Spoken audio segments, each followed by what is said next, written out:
Good morning, and welcome. Thank you for joining Behind the Gavel with Jason today. I have some really interesting guests on my show today, and I'm excited to bring forward in just a second.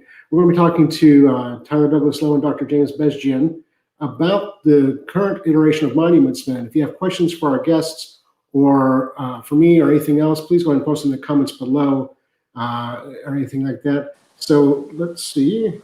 Trying to click on too many things at one time here. Why is your mute not? There we go. Tyler, James, thanks for joining us today. Thank you. Appreciate it. Yeah. Good morning, Jason. Thank you for having us. Absolutely. I'm really excited to talk to you about it. Let me start with Tyler real quick. Tyler Douglas Lowe, he started Roxy Art, Northwest Wildlife Services, Lamplight Heritage. He studied antiquities, historical theology, and ancient cultures. He rocks a kilt like nobody else. I didn't find the pictures. U.S. Army Civil Affairs and Psychological Operations Command. Tyler, why don't you tell us really quickly how you, a little bit about yourself, and then how you got to the point where you were recruited for and are involved with the Monuments team today. Yeah, sure. Wow. Thanks for that introduction. So, I wear a lot of different hats. I do a lot of different things. I think some people call it a serial entrepreneur. I just call it a fear of being bored. I like to keep busy. I like to do a lot of things. When it comes to my personal careers, I love arts and humanities, and currently am working on developing a small venture capital network that invests into arts and humanities startups like RoxyArt.io, spatial computing, and the arts together. Also, though, kind of what I actively do day to day is I'm the owner and proprietor of Northwest Conservation Services that deals with wildlife or protected wildlife, archaeology, and historic architecture preservation. So that mainly takes up a lot of my time. That being said, when it comes to the Monuments program, this is something that actually about a year ago to date, almost about 12 months ago to date, I remember sitting down and filling out the applications and applying for the new Monuments program. And oh my, how it's been a pretty crazy year. Some ups and downs, some excitement, some disappointments. You could literally write a book. We could probably do an entire docu-series on this, and it'll be just as dramatic as whatever else is on TV. Yeah, it's been a weird year for all of us in every field that you could imagine, right? Yeah. And then Dr. James Bezjian, you are an instructor at the Citadel Tommy Victoria Baker School of Business. You That's teach business correct. management, entrepreneurship, assistant professor of strategy and entrepreneurship. You're also the director of the Innovation Lab, which is really cool. You do some really cool things with 3D printing. Why don't you tell us how you got involved and a little bit about your background? Yeah, absolutely. I'd wrapped up my PhD up at the University of Edinburgh, and was out in Jordan doing some work, visiting my father and working a little bit out there with him. And we were talking a little bit about, the aspect of cultural heritage and protecting it from destruction. And Palmyra had just happened at that time. I was interviewing for my job at the Citadel. And so I thought this would be an interesting take and a twist to present that our lab could have a direct presence in this field by acquiring 3D scanning tools, portable 3D scanning tools, and teaching students how to, go out into the field, help preserve antiquities and archaeology, but at the same time, illustrate how that can be transferred over into the business world at the same time. Did the pitch, they liked it, got hired on, and just started moving. And what ended up happening is I met who is the now colonel of the unit at a conference that I was presenting my work to. And that was 2 years ago. And then I got a random phone call from him out of the blue about a year ago saying, hey, we just got authorization to get the Monuments Men group up and running, our Army Monuments team up and running. Do you want to join? I said, yeah, I've only been asking you for the last year and a half, but absolutely, let's make this happen. So that's kind of how I ended up in the boat. Very cool. Yeah, it's a really neat project. And Tyler reached out to me earlier this year about it because we sold Lieutenant Commander Stout's diaries, and that Right. just really cool Yeah. conversations. But for those of people who don't know what the original Monuments Men were and what the Monuments program is going to be today, can you, one of you guys or both of you, give us a little bit of history on what it was and what the idea and plan for the project is today? Yeah, absolutely. I'll start. Wow, there's been a lot of books written. There's been, of course, the recent movies this past decade too that have come out about the original Monuments Men team. In short, I think we could probably condense it down into one phrase, one saying: protecting cultural heritage during armed conflict. Every war, every conflict that occurs, we always see these heartbreaking stories about museums ransacked, about cultural sites destroyed. We see that now with terrorist organizations in the Middle East and in Africa who are actively destroying, and very few who are trying to actively abate that destruction. So really the mission, we'll say, from the original Monuments team to the newly developed Monuments team, mission is quite the same. Still protection of culture in times of chaos and destruction. How we do that though is a little bit different. We're not actively on front lines anymore, looking to well, I guess let's go back to the movie and to some of the books that were written. We hear stories of the original World War II team on the front lines, actively fighting alongside of soldiers. The battlefield's changed. Battlefronts have changed. How we accomplish things have changed. The new Monuments team is less about frontline combat and is more about partnering with host nations and teaching how they can take control of their cultural heritage as well. So it's partial education. It's partial special operations. And again, it's something that's actively developing. We're still in the process of building what this looks like. And while we're working on lines of effort to kind of help develop what that future looks like, it's still very much so in what I would consider to be an infancy stage. Yeah, trainings have been done, more are scheduled. We're actively working on missions and towards objective goals. But how we accomplish these things are still changing on a day-to-day basis.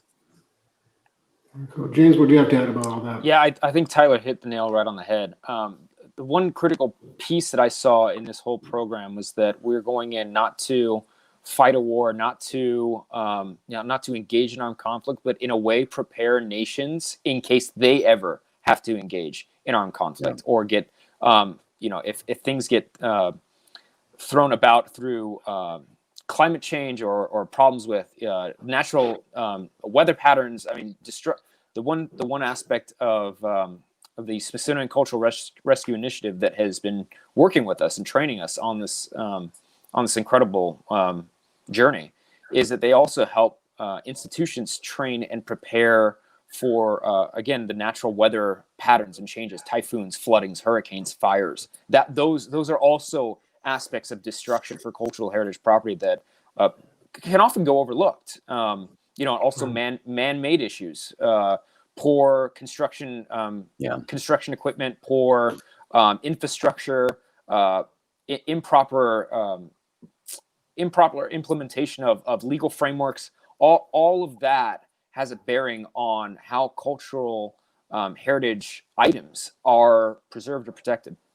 Yeah, and that's something that's really fascinating to me too. Is that it seems to be more proactive than reactive, which I think is, once things are lost, it's so hard to restore and reclaim and repatriate.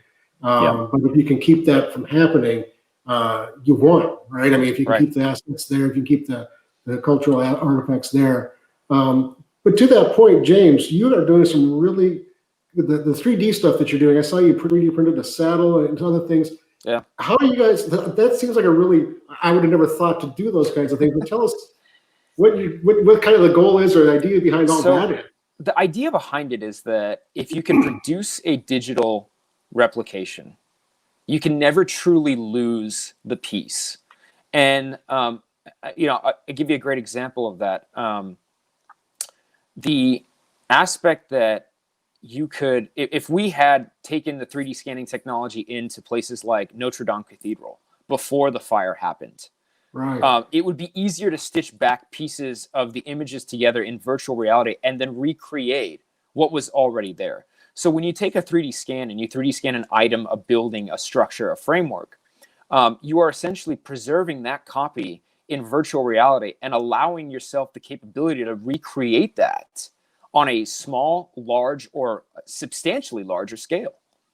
Another example of this is the current conflict that's going on in the Caucasus with Armenia and Azerbaijan, and the destruction of cultural heritage that's been happening with that.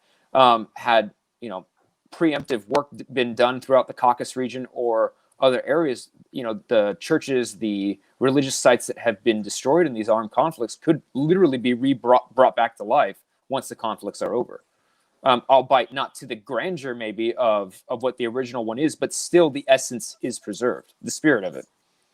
How can people, and I know we didn't talk about this beforehand, but as we're talking, I'm thinking, how can institutions and even personal collectors document their items so that if there is a loss, they can recreate them?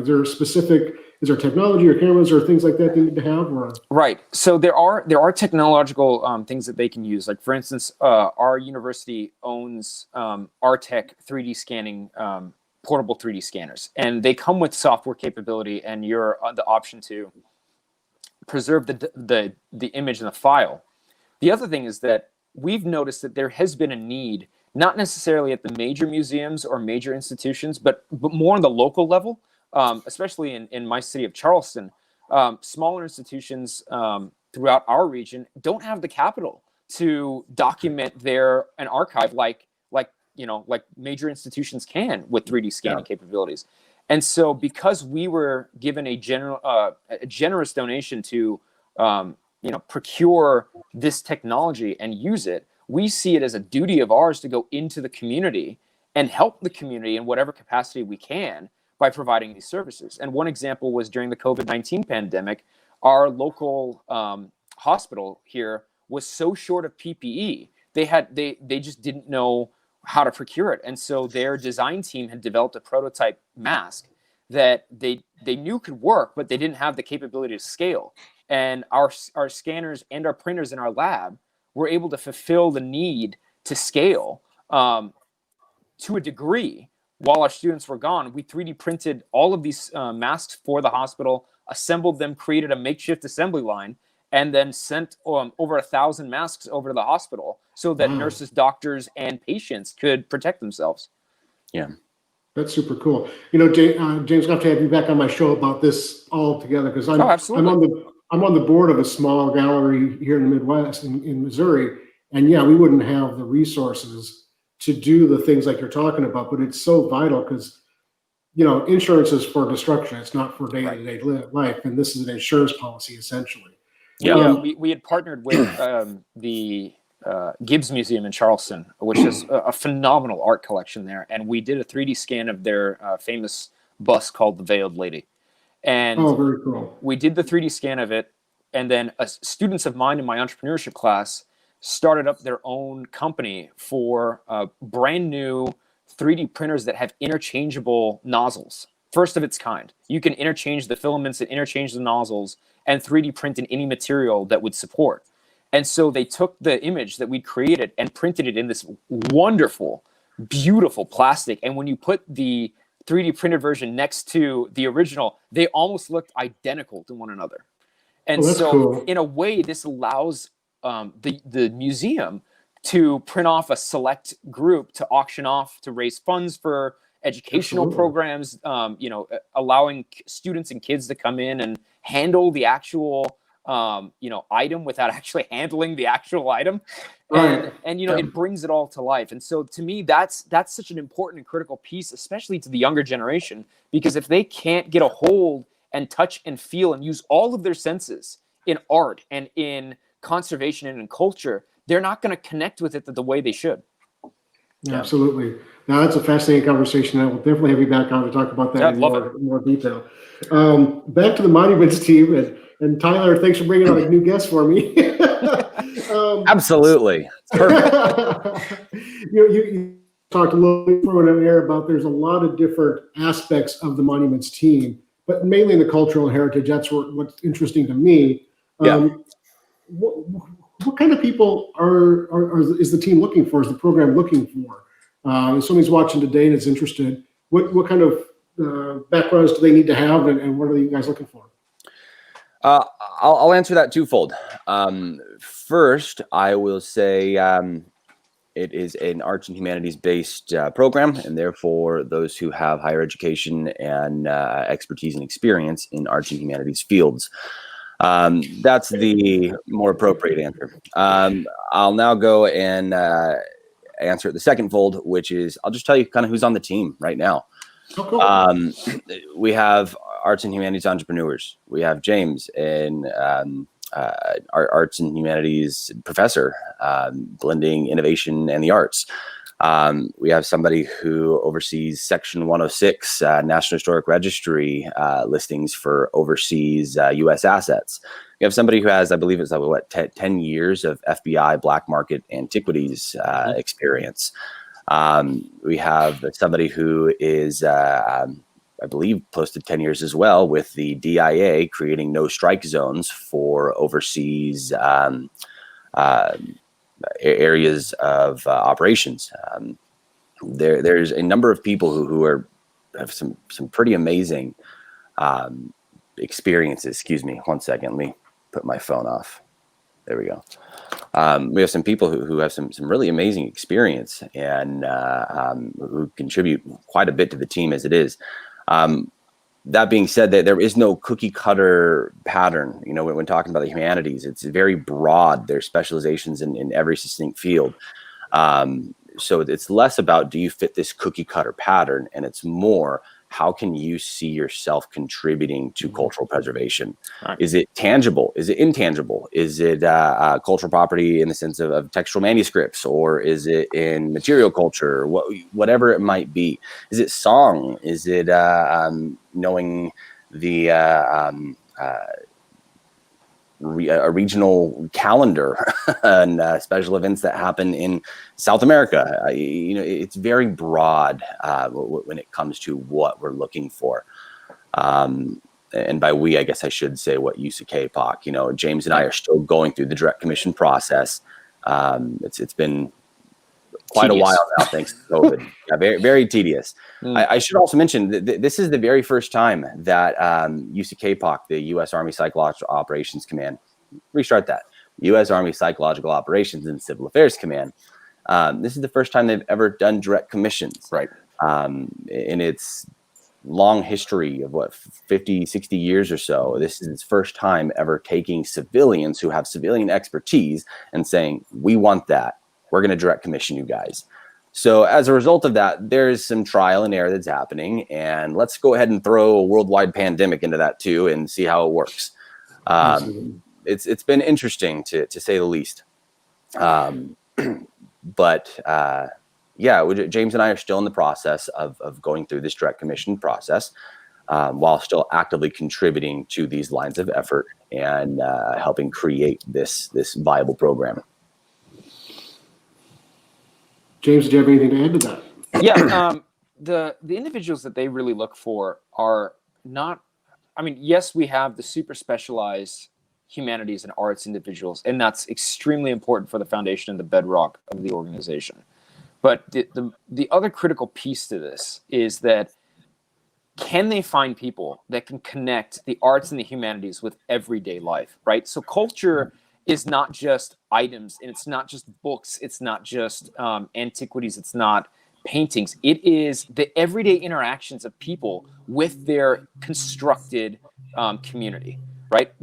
For instance, I'll give you a great example. When the COVID pandemic hit, movie theaters stopped showing movies. Well, all of a sudden, people wanted to find ways to fulfill that entertainment need. So the cultural phenomenon of drive-ins all of a sudden popped back up and became a major theme, and swept across the country when everybody thought that was a dead on arrival business model. But just so happens it's great for a pandemic. And so it's these kind of things, these actions, these events, and these formations of community that the unit also looks for and tries to identify people that can pinpoint these types of actions and find ways to document, preserve, sustain, and grow. Yeah. I think it's also kind of sounds like you're also looking for. I keep going back in my head. We're talking about this about oral histories, like Right.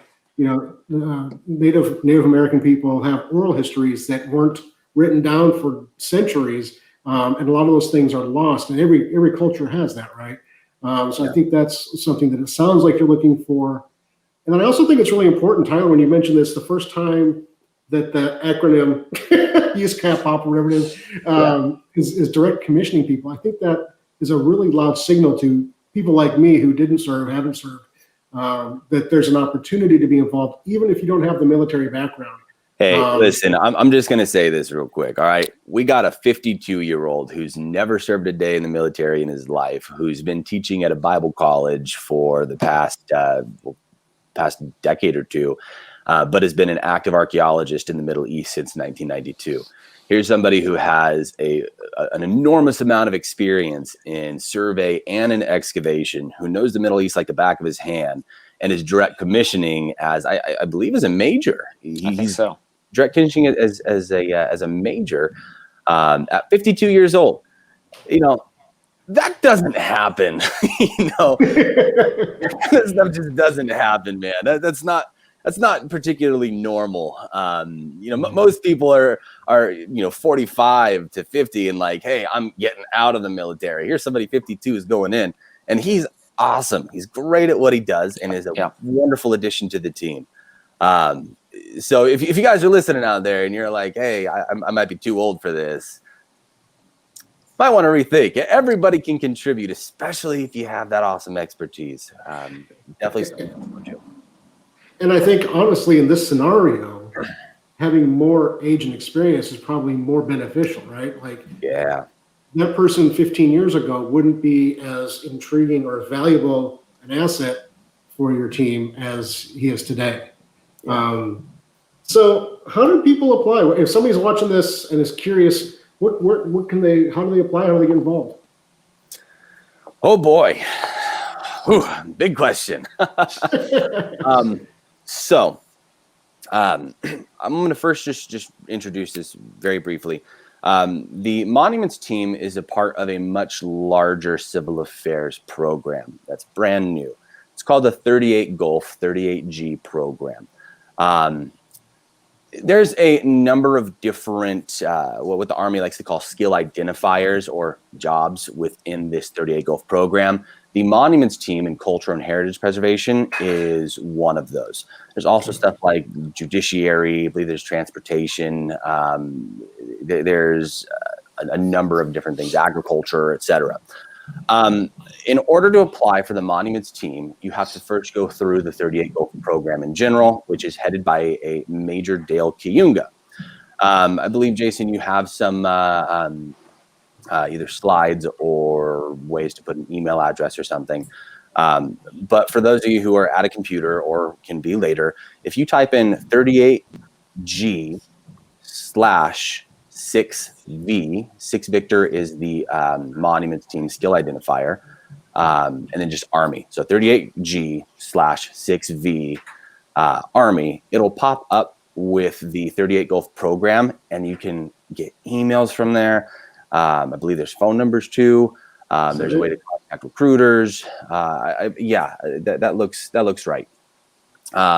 You'll come up with the Army Civil Affairs Officer webpage, and that's a wonderful place to start. I see Major Kiyunga's email here at the bottom. Send Major Kiyunga an email and say, hey, I'm interested in this. I'd like to learn more. He'll send you some FAQs, set up a time to talk with you. Keep in mind, he is pretty swamped right now with some inquiries, people who are messaging. I believe there's 50 people who went through the total 38 Gulf direct commission process this past month. So be patient if you don't hear back for a day or two. And that's across the multiple skills identifiers as well, because he handles all of them, not just the 6 Victor, which is the Monuments section. Okay. Which, let's talk about that for a second. When we kind of went through our process, James and I, back in January, There were 8 of us who applied for the very first direct commission board. That took place in late January, early February. 7 of us were accepted. So for this first 7 of us, we were supposed to show up at the Smithsonian for our Army Monuments training course in March. I believe it was on March 13th. Yeah, it was during spring break at the Citadel. I was so excited because it timed perfectly. Oh, yeah. Oh, yeah. So we were supposed to show up to the Smithsonian on March 15th. And then on the 13th is when Washington, D.C. shut down, travel shut down. So 2 days before we were supposed to be in person, starting this training at the Smithsonian in partnership with the Smithsonian Cultural Rescue Initiative, and everything goes to online. Yeah. So it's taken some time to kind of adapt and to take what was supposed to be a week-long intensive and then another 2-week-long intensive in the summer and condense that into online stuff. So it's taken some time, but it's in a really healthy spot and it's going well. So yeah, best thing to do if you're interested, get a hold of Major Kuyunga. I'm also happy to talk with any prospective candidates as well. Even though I'm not a direct representation of the recruiting process, I'm very happy to kind of talk about what our experience has been, what to expect, what kind of stuff you need to have prepared, just the general process. I'd be very happy to communicate that. Very cool.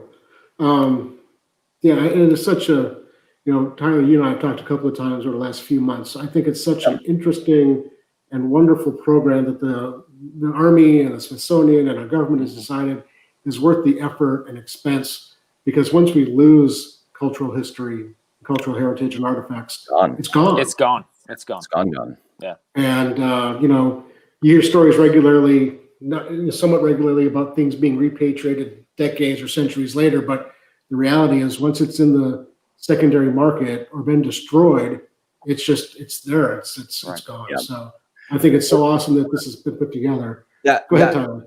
That makes me, or reminds me of something we were talking about earlier in the show. We were talking about reactive versus proactive. While yes, the program is being centered around proactive, we'll call it just a proactive nature. We're trying to partner with those host nations and help them create their own monuments teams. That is integral in this whole 1954 Hague Convention type preservation and prevention. But that being said, reactive operations is also a portion of it too. So while we're not focusing on reactive like in World War II, there is going to be a reactive element, but that's not developed yet. Right. In the woodworks, first and foremost, we are soldiers. I myself am prior service. I served 8 years previous in a combat support hospital. Worked as a Ford surgical team operative. So first and foremost, we are soldiers. Yeah. We just happen to be soldiers who do cultural heritage very well. We're soldiers when we swear in. Yeah. There you go. In general, I really want to communicate that. I've had some people ask, they say, oh, well, if I want to become a Six Victor, if I want to become a cultural heritage specialist, do I have to fire a gun? The answer is, yeah. You're going to have to qualify. You're going to have to know how to protect yourself, protect others. There's that very fine line behind, how far do you go for cultural heritage? Let's do a whole other show on that. If I may interject, like that in itself is part of the culture of the unit, right? Yeah. There's a sub-layer of culture that the Army provides that, one has to adapt and accept because, like it or not, we have been able to do some significant good with the resources that have been given to us. Now, do we have things that we haven't done so great at? Absolutely, 100%. But again, that's part of the culture, and that's the beauty of being able to be part of something where you get to have your hands in the middle of it, and you can help form it and shape it for the future generation. Very cool. Well, we're going to jump back to our guests in just a second. Folks, I want to thank you all so much for watching today. Behind the Gavel with Jason. We do this show every Friday morning, 11:45 Central. If you have questions for us, you can always drop us an email at info@kcauctioncompany.com or give us a phone call at 816-283-3633, whether you have guests for myself or my guests or ideas for guests, we'd love to hear from you. And gentlemen, before we wrap up completely here, as we're entering the holiday season, 2020, as you've talked about, and we all know, has been a bit of a challenging year. And so I like to kind of close my shows a couple different ways. I'm going to ask people in the next month or so, what are one or two things that you're thankful for as the holidays approach us and the end of the year approaches us? And it can't just be for 2021. So, Tyler, what are you thankful for this year? All right, I'm going to say two things. First one, I am extremely thankful for my family. I have a wonderful, amazing wife and my two daughters, Hadley, who is 4, and Adeline, who just turned 2. Extremely thankful for them. They are the reason why I get up and do what I do. That's probably cliche, but is what it is. I'm motivated and driven by the love and affection of and for my family. Number 2, I'm very, very thankful for my conservation work this year. I was actually, James and I were talking about this last night. I have a very early stage venture capital company, and a worldwide pandemic is not a great time to be raising capital or looking for partners.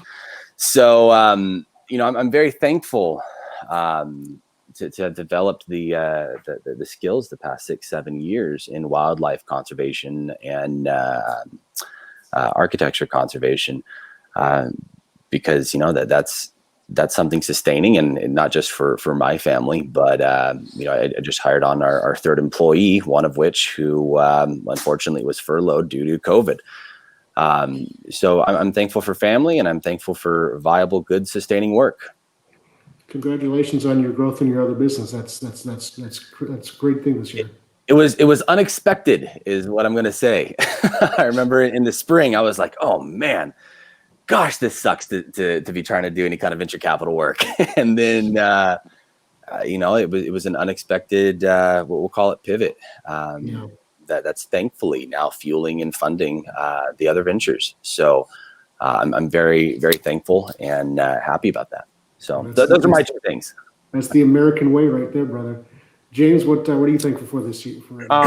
So I'm thankful for my mom. This year she was diagnosed with pancreatic cancer, and all of a sudden, actually, in May, and she spent the entire May in hospital, and it looks like she's gonna pull through. It hadn't metastasized to the rest of the body. Thankful for that. She has adapted to the chemo treatments, the radiation. She's got 4 more weeks of chemo. Knock on wood, everything goes well, and then she's out of the woods after that and kind of back to her normal self. So thankful that I've got a fighter as an example for my life. Second thing I'm very grateful for is my job. I love my students. I love the Citadel itself, the institution. The students are absolutely incredible individuals that are just constantly wanting to learn more about the world. And the fact that I can team up with the fine arts department at the Citadel to make moves in the humanities and the arts, and then they can contribute to the business side of things, to me, that's what it's all made about. Yeah. That's super awesome. Well, James and Tyler, thank you so much for joining us today.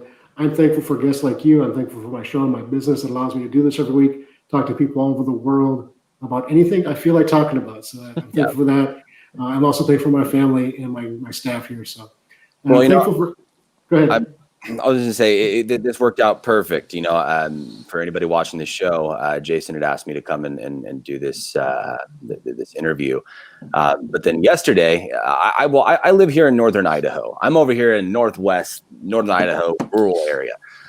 James is over in South Carolina, right? Well, yesterday he texted me and he's like, "Hey, I'm over here in Coeur d'Alene right now," which is where I live. So this worked out seriously perfect because, even though we're not doing it together right now, we're probably only a couple miles away from each other. And hence why I texted you last night, Jason, and said, "Hey, I have somebody else that I think you would really want to have on the show too." So absolutely. I'm glad that worked out. And Jason, thank you for letting me come on the show. I really appreciate it. Yeah. You were a great guest. You guys are both great guests. And James, I'm definitely going to reach out to you about talking about that whole scanning and 3D Yeah, that'd printing be of great. artifacts and artwork. Be I think it's great. such a fascinating topic, and I would have never thought to look to the Citadel for that type of work being done. So I'm really excited about that coming up, James. Absolutely. Thank you guys so much. And yeah, talking to people over the world's fun, isn't it, Tyler? So Oh yeah. we get to talk to people. I've had guests from Italy and London and all over the country now, so it's a lot of fun. But thanks everybody so much for watching. If you have any questions, post them below. We'll answer them as soon as we can. Gentlemen, have a great weekend. Hey, thank you too.